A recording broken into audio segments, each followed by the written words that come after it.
Hey everyone, so in today's video I'm going to talk about different paper types you can use with your alcohol-based markers like Copics, Pro markers, brush markers, Prismacolors, Spectrum Noir, Touch Twin, all those kinds of things. Those are alcohol-based markers, and that's what this video is about. So I guess I'll get right into it. So I obviously can't test out every paper out there. There are so many different types of papers, so many different brands. It would be impossible and very, very expensive and time consuming for me to try and test all of them. So I'm going to go over papers I have used in the past and give my opinions on them, and hopefully that can help you decide what you want, and I'll tell you what my preferences are as well. Paper is important because it affects how your markers behave and how long your artwork is going to last. It's one of those things where if you are investing in these expensive art markers, why would you go out and buy the cheapest paper you can find? The analogy I like to do is that that's like going out and buying an expensive gourmet dinner and then eating it off the ground because you're too cheap to buy a plate. That's how I describe it. If you're gonna invest in expensive markers, at least buy some decent paper. So what kind of qualities do you want to look for in a paper? You want it to be smooth. That's what works best with markers, is a nice smooth surface. You want it to be acid-free. Pretty much every art paper is acid-free. Things like computer printer paper, usually not acid-free. And if it has acid in it, it will break down your drawing faster. Alcohol-based markers, they have dye in them, not pigment, and so they aren't light fast, and they will fade over time. But acid will make it fade faster. It can discolor your colors. It'll just, no. Do not use acid paper. Use acid-free. You also want to look for a paper that has minimal ink feathering, and that means the ink is bleeding across the page. So you lay down a line and it starts to spread, kind of thing.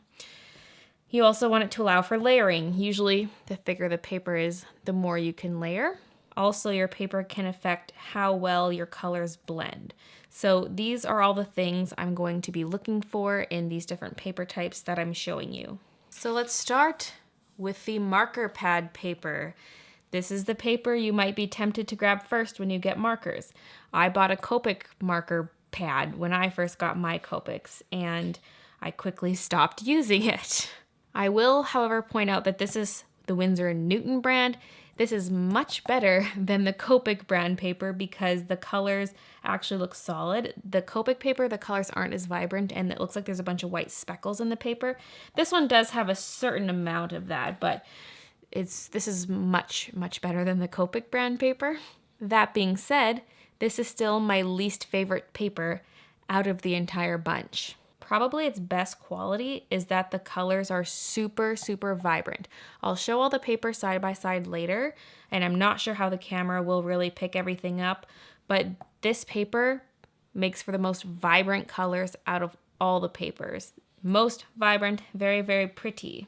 Also, because it's thin, it's quite easy to lay flat color, but it's not really the best for blending. I found that once the color was laid down, it was really hard to re-wet it and pick it up and move it around. It just wasn't working that well. Plus, it goes hand in hand with the next point, is that layering results in a water line. So as you're blending and layering, this paper is designed so that the ink sits on top of the page. And they claim that allows for better blending because, it's still wet. You can move the color around. Woo. Well, really, it's not that great, and it just causes the ink to pool, and then you end up with a water line. Here's a little close-up, and yeah, sorry, I have Copic marker all over my hands, just because I've been drawing a lot. Here's a look at what kind of water lines you can get. This hard edge right here. It's not too bad on this sheet. Really, I only have this one splotch of it. There's a bit of it down here as well. You can see it better if you look at the back of the page, but you get a lot of that when you layer and blend, so that's not very nice. That's probably my number one reason for not liking this paper, is that unless you're just doing very simple laying down of colors, it's just gonna get all nasty on you. A good point about this is that there is minimal ink feathering.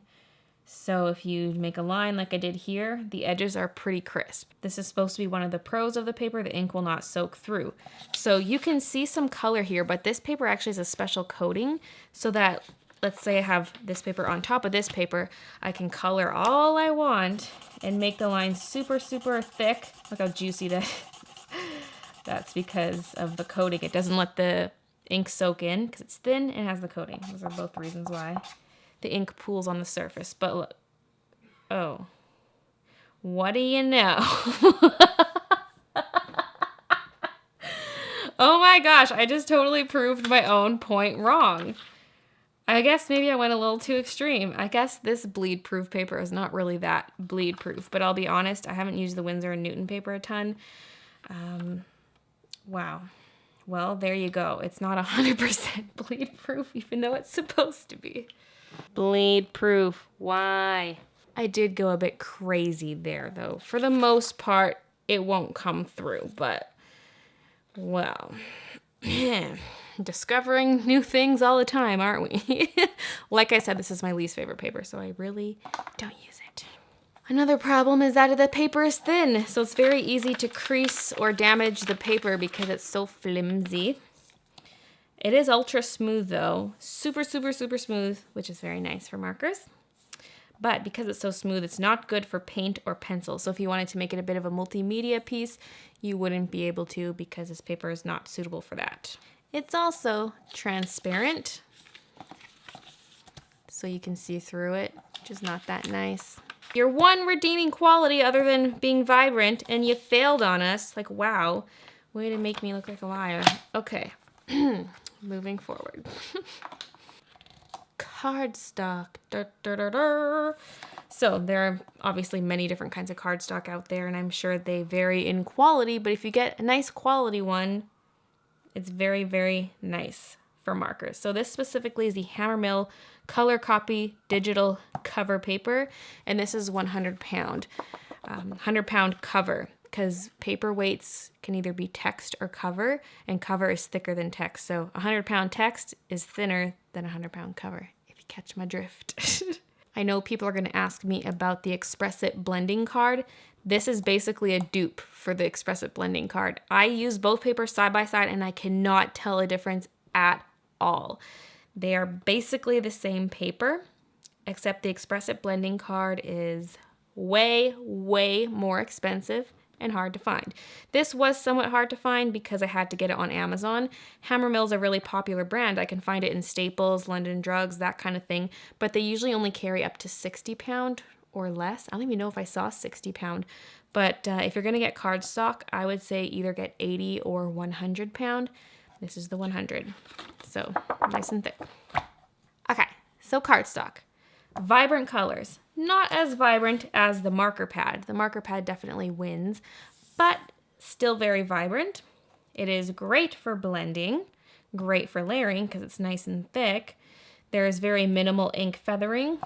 You probably can't really tell much, but the edge of this line is so crisp. It's very nice. It's also ultra smooth, so very nice for laying down the markers. But I would say its downfall is it often takes many layers to get even flat color. If you're coloring in a really tiny area, it's pretty easy to get smooth color.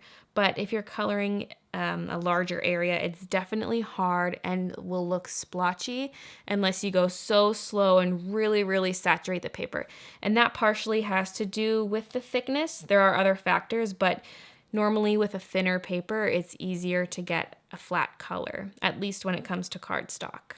So that's one of those things that is going to depend on your coloring style. Do you do a lot of layering and blending? Then you might want a thicker cardstock. But if you don't do many layers or you prefer more flat, even colors, go for a thinner paper. Because this is the 100 pound, it's thick and durable. You're not going to accidentally crease it while you're erasing or something like that. It really keeps its shape. But because it's so smooth, it's not good for paint or pencil. I sometimes will add a little bit of pencil crayon on top, but because it's so smooth, there's no tooth for the pencil to grab onto, so I can really only get a little bit of pencil on there. So that is one of our other options. Moving on, the Bristol board. Very easy to find. You can get it basically everywhere. And this is the Strathmore brand, and it's actually smooth Bristol from the 300 series, if that matters to you. So on the Bristol, the colors are not as vibrant, but it's great for layering because it's nice and thick. Blending was a little bit more difficult on this one, but not too bad. It was just a very slight difference. The ink does feather, if you can see that, I don't know. But it's not an amount that's a deal breaker. It is quite smooth because it's smooth Bristol, but it's not as smooth as the cardstock and marker paper. It does take more layers to get even flat color, kind of like the cardstock. It is nice and thick and durable, and it's good for paint and a bit of pencil. It is pretty smooth, but it can handle pencil better than the cardstock can, and paint as well. And I'm mostly referring to watercolor, but really it can apply to any paint. Moving on to watercolor paper, which you might not have expected. But yeah, this is the Canson Cold Press XL series, in case you're curious exactly which brand it is. This produces very vibrant colors, better than the Bristol, better than the mixed media, which I'll be showing next. So the colors do look great on this paper. So it's great for blending. Just the texture of the paper, the colors just blended together so nicely. It was really great. It's also good for layering because it's nice and thick, and the ink does feather. Again, that's one of those things where it's up to you if that's really a con, because none of these have terrible feathering. They're all okay. And feathering can help with blending, but if you're trying to do super tiny, precise things, maybe it will annoy you.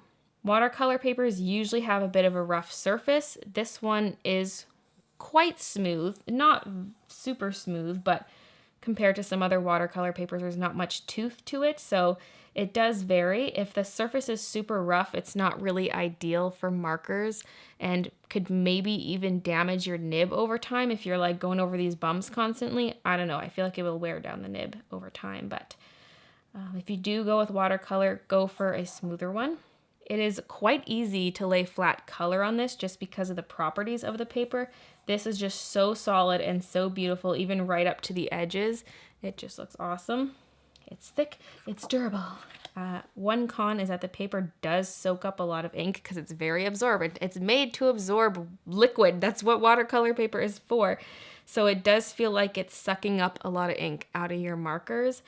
And it just feels dry when you're coloring on it, and you can kind of see with this flicked edge how much it lightens and how much white bits are showing through.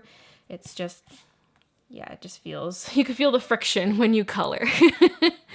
But because it's watercolor paper, you can obviously use paint on it like watercolor paints, and the more tooth it has, the easier it is to layer on some pencil. I'm personally not a fan of super rough paper for pencils, so I feel like watercolor is quite nice for pencils if you go with one kind of like this where it's a little bit more on the smooth side. So yes, okay, that's watercolor paper. Now, mixed media paper. Colors are not as vibrant on this paper. It's probably the least vibrant, I would say, out of all of these.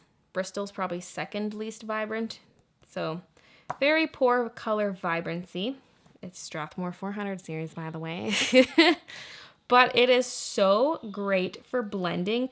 The colors just ooze together. Oh, it's so good. It's so great for blending.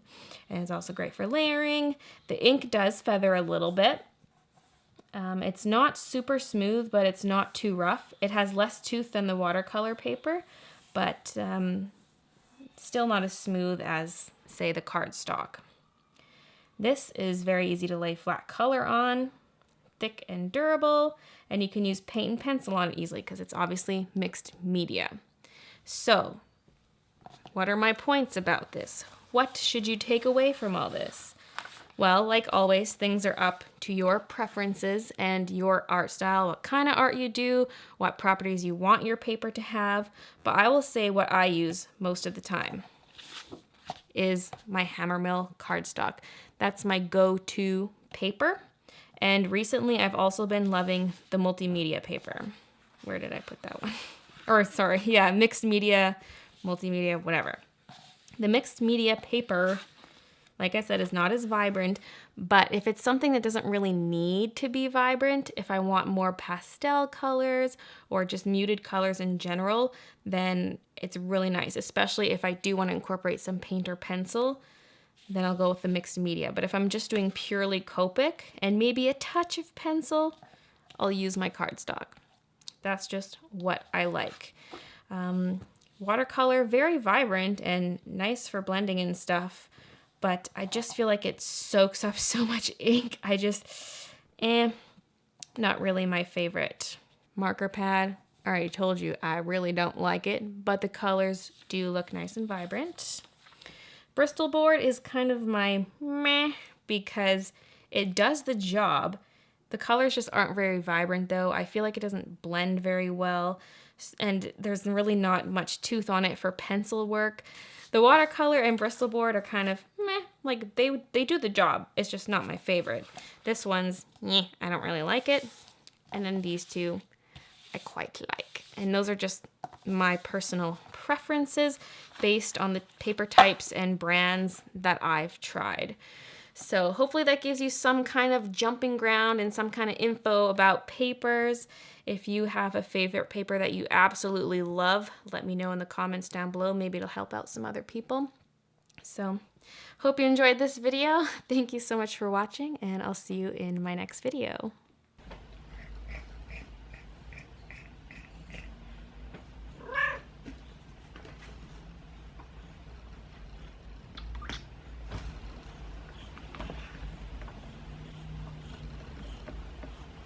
Mommy has to draw her picture.